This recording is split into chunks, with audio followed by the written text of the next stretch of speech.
sekúnd bolo zadarmo. Čau. Prezvanené, no, slovenská špecifikum. Ja som mal telefón napríklad, ktorý mal infrared port, môj laptop, kedy nebol ešte ani USB. Áno. A rada starších začína uvažovať na tom, že toho roku by sa mali zhodnúť na tom, že bude 6G. Tá sieť sa viac bude zaoberať cítením. Čaute, my sme dejepisný podcast Tak bolo, ja som Dominika, toto sú Juraj a Tina. Ahojte. A dnes sme tu na to, aby sme vyspovedali Tomáša Masára z O2. Budeme sa rozprávať o histórii mobilných sietí.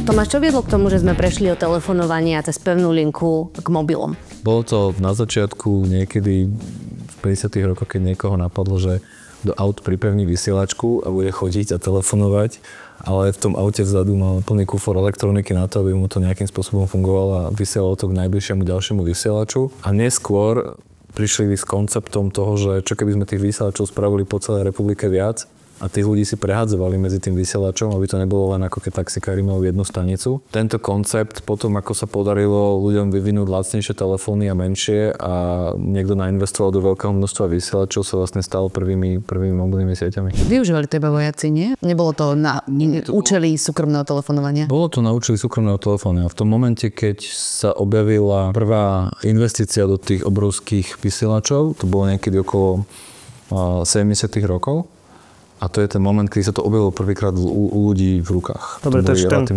ten veľký telefón, čo používala americká armáda, dajme tomu americká armáda vo Vietname, také tie veľké bedne zelené, tak to fungovalo na úplne inej technológie. To fungovalo to možno na bunkách, ale neboli postavené navždy, boli postavené ad hoc na nejakých miestach. A napríklad tam bolo zaujímavé, že to boli tzv. Push to talk. Čiže? Push to talk znamená, že stlačím a hovorím, to je vysielačka. Ako vysielačka, lebo tá výhoda je, že má jednu frekvenciu. Ja keď to stlačím, na tej jednej frekvencii vysielam a teraz nemôžem sa hádať s tebou, lebo ty nemôžeš hovoriť, ja to nepočujem. Až kým to nepustím, tak ty dovtedy nepomôžeš nič povedať. A keď ja to pustím, pretože ja poviem aha, over a ty teraz začneš vysielať na mňa. A tomu sa hovorí stimplex. Akože sa dá na jednej frekvencii komunikujeme dva a rozdeľujeme si to medzi sebou časom. Raz ty, raz ja. No a vlastne to, čo my poznáme, to je už duplex, to sú vlastne dve vysačky prilepené na seba.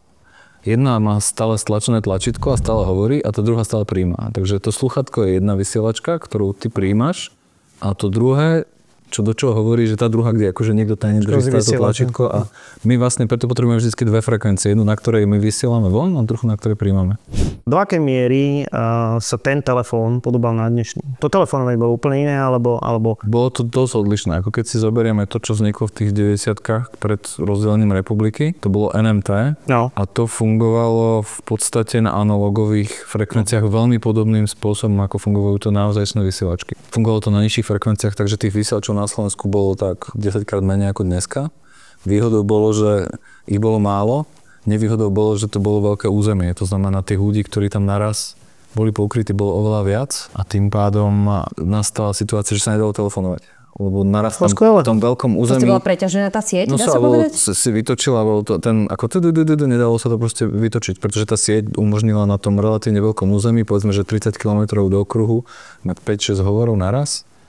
A 7 už nevyšlo, musel počkať, keď niekto do telefónu. Prvý tento hovor vznikol niekedy v 83. alebo prelom 80-90 rokov bolo to, kedy vlastne začínalo to, čomu my hovoríme u nás, že 2G.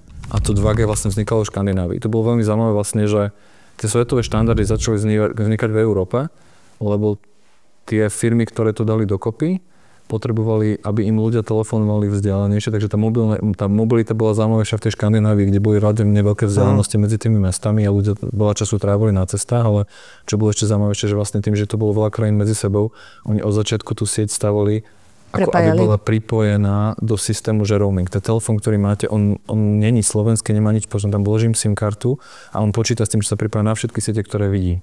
Čo tiež dôležité, že oddelili na rozdiel od toho prvého G, kde vlastne ten telefón bol identitou, lebo ten telefón, keď som ho dostal, tak vlastne niekto povedal, toto je tvoj telefón a na tento telefón ti ja budem poslať faktúru. A oni potom vlastne tie vysielače, aj tie telefóny vlastne boli od jednej firmy, bolo to všetko proprietárne a vlastne tým pádom to bolo aj drahé, lebo ja som nemohol začať nakupovať iné telefóny, ako tie, ktoré mi vyrábala tá firma, ktorá mi dala tie vysielače. A v tom momente, kedy sme prišli do toho GSM, kde niekto oddelil tú identitu a povedal, tá tvoja identita je tá SIM karta, nie je ten telefón.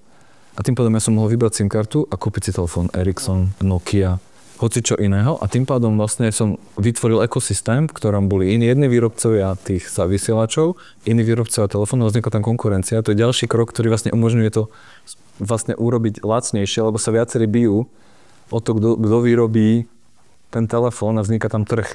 Ja viem, že bola taká celkom veľká vec, keď si v rámci Československa prvýkrát telefonovali premiéry Česka a Slovenska a myslím, že to dokonca aj bežalo v telke. Jure, ty si to pamätáš viacej ako my? Pamätám, Pamätáš, že to išlo v telke? No ak išlo to v telke, dokonca to je dneska na YouTube a normálne František Mikloško si volal s pani Burešovou, čo bola v tom čase šéfka Českej národnej rady a bolo to ako také, že spúšťanie, oficiálne spúšťanie nejakej mobilnej siete v roku 91, ale ako bol to taký začiatok, ja si teda naozaj pamätám veľkú reklamu, kde bolo napísané, že Eurotel sa zbláznil a telefóny len za 55 000 korún, tak to bola vec, ktorá mi dnes príde trošku vtipná, ale akože... To bolo, ale ešte to stále to analogové fungovanie. To bolo ešte to bolo, nazvime to pred Orangeom. Akože túto v reále spopularizoval Orange, ktorí sa predbiehali potom s tým Eurotelom. Keď si hovoril o tom roamingu, tak okamžite, ak človek prešiel hranice, len vypnúť ten telefón, aby náhodou niekto ne-SMS-koval a podobne. Ale som si chcel tak nadodiť, že mám zafixované SMS-ky, hej, že v tom čase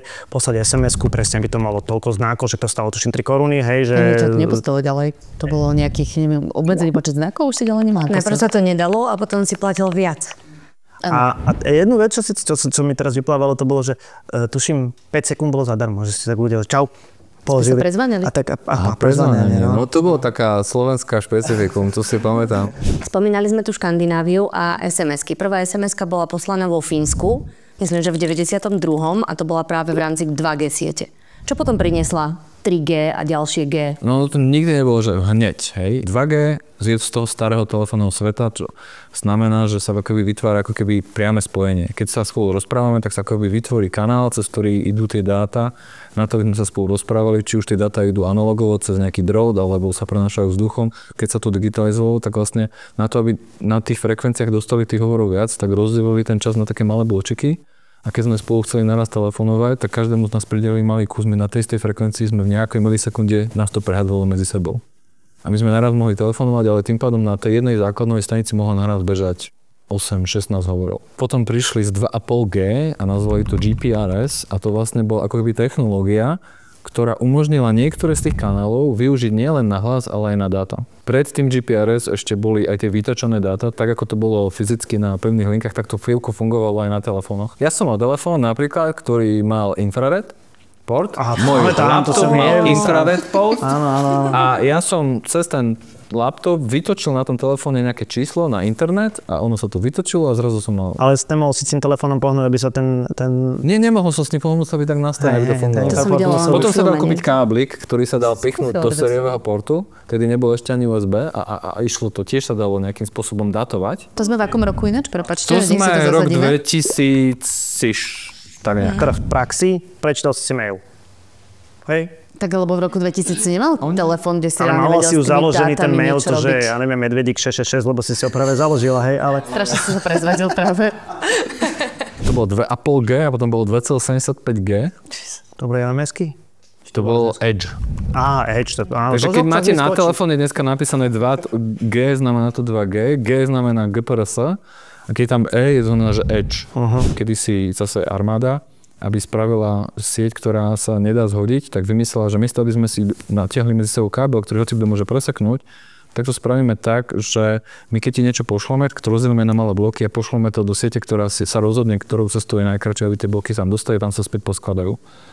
Tomu sa hovorí, že packet switching, akože paketové siete. Proste Star Trek, rozoberieš, dáš na druhé miesto, tam to spojíš. Áno, to znova spojí. A ten trik je v tom, že keď niekto zhodil tú sieť niekde tu, tak tie balíčky si našli cestu.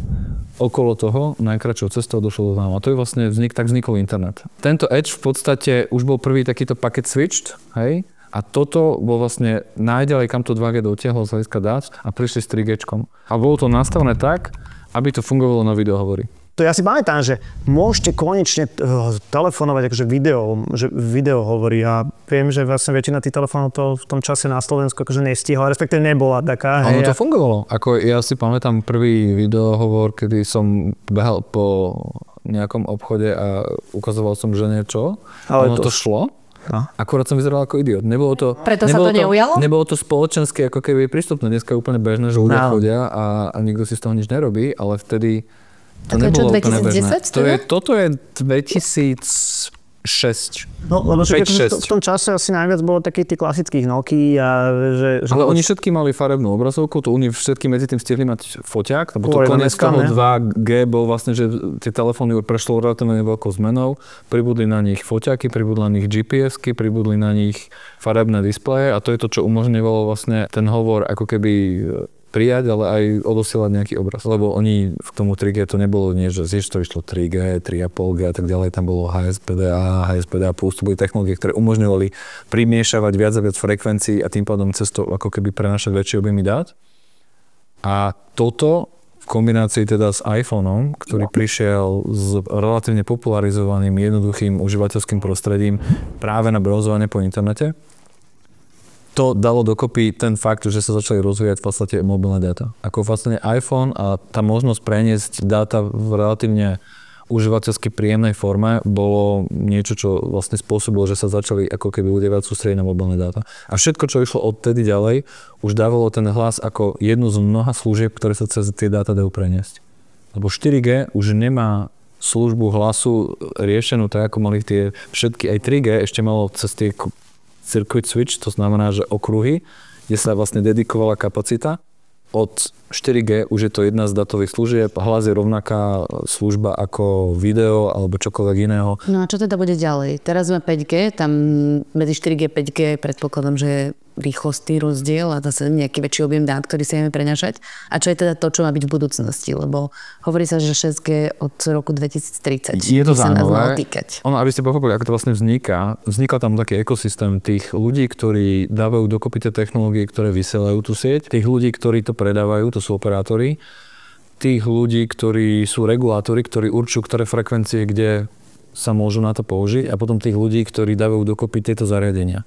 Tie chipsety. Oni si sadnú raz za nejaké obdobie a každý z nich má nejakú predstavu o tom, aká je budúcnosť. Hej. A oni si tam začínajú zdieľať to, na čo prišli. Je to divné, ale konkurenti si tam hovoria, no my si myslíme, že tá sieť by chodila rýchlejšie, keby sme to robili takto.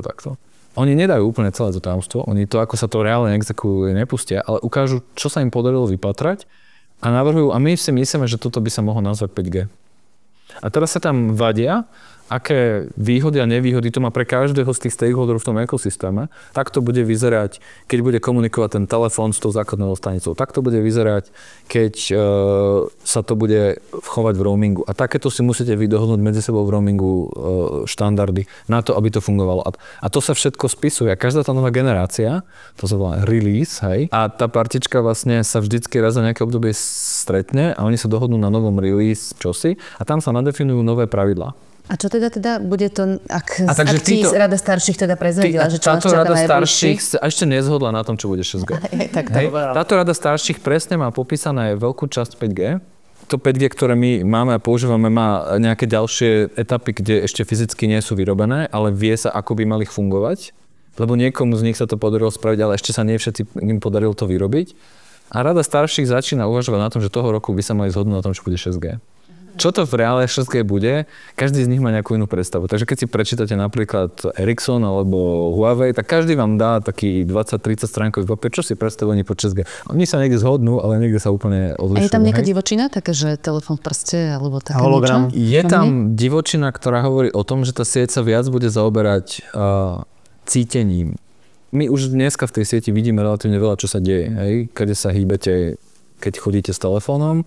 Oni dokonca idú do toho, že by dokázali zistiť, kedy sa hýbu akékoľvek predmety, nielen telefóny. Oni chcú vlastne pomocou 5G a veľa senzorov zmapovať tento svet do virtuálneho svetu. A v tom virtuálnom svete dokážu už robiť nejaké rozhodovania a tie potom neskôr cez nejaké senzory prenášať do reálneho sveta. Aj? Toľko apokalyptických scenárov ma napadá, keď počujem o tom, ako telefóny budú vedieť, ako cítime. Ja mám pred očami 4 čísla, 1984, no ale to sem asi nepatrí.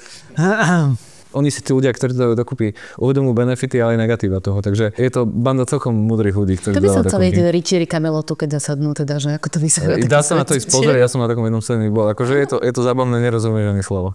Ale konec koncov sme potvrdili, čo som povedal, že vlastne už teraz odmietame niečo, čo prichádza nové, ale samozrejme napokon si zvykneme. Tak ale aj aut sa ľudia kedysi báli, keď mali vyraziť húfne na cesty a nakoniec sa to nejako akože podarilo zregulovať, tak možno buďme optimistickí. Ďakujem Tomáš za všetky informácie o telefonovaní, o mobilných sieťach, o tom, ako bude možno vyzerať aj telefonovanie budúcnosti. A vás teda ešte čaká jeden diel o rýchlosti 5G sieti, takže určite sa nenechajte uísť.